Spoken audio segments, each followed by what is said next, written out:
பண்டரிபுரத்துக்கு சமமான க்ஷேத்திரம் கிடையாது.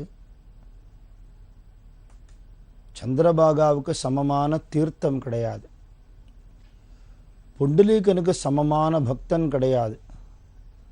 துகாராம் மகாராஜுக்கு சமமான சத்குரு கிடையாது அப்படிங்கிற ஸ்லோகம் மகாத்மா ஸ்ரீ கிருஷ்ண பிரேமி சுவாமிகள் அனுபவத்தினால் அனுகிரகம் பண்ணினது. இது மிகைப்படுத்தப்பட்ட வார்த்தை இல்லை. பண்டரிபுரத்தில் எல்லா க்ஷேத்திரங்களோட சாநித்தியமும் இருக்குது. நம்ம பாரத தேசத்தில் எத்தனையோ க்ஷேத்திரங்கள் இருக்குது. ஒன்னொன்றுத்துக்கும் ஒரு மகிமை உண்டு. அத்தனை க்ஷேத்திரத்துக்கும் ஒருத்தர் தன்னுடைய ஆயுசில் போய் சுவாமி தரிசனம் பண்ணி புண்ணிய தீர்த்தங்களில் ஸ்நானம் பண்ணி அந்த பலனை அனுபவிக்க முடியும்னு சொல்ல முடியாது. இத்தனையும் சேர்ந்ததான ஒரு ஸ்தலமாக பண்டரிபுரம் இருக்குது.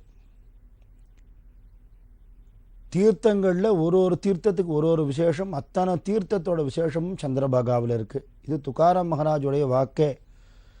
சந்திரபாகா தீர்த்தத்தை கண்ணால் பார்த்தா பாபம் போகிறதுங்கிற ஸ்நானம் பண்ணுறதை பற்றி சொல்லுவானே. பக்தர்களில் எத்தனையோ விதமான சிவபக்தர்கள் உண்டு, விஷ்ணு பக்தர்கள் உண்டு, சக்தி பக்தர்கள் உண்டு, குரு பக்தர்கள் உண்டு, முருக பக்தர்கள் உண்டு, கணபதி பக்தர்கள் உண்டு, ஆஞ்சநேய பக்தர்கள் உண்டு, ஐயப்ப பக்தர்கள் உண்டு.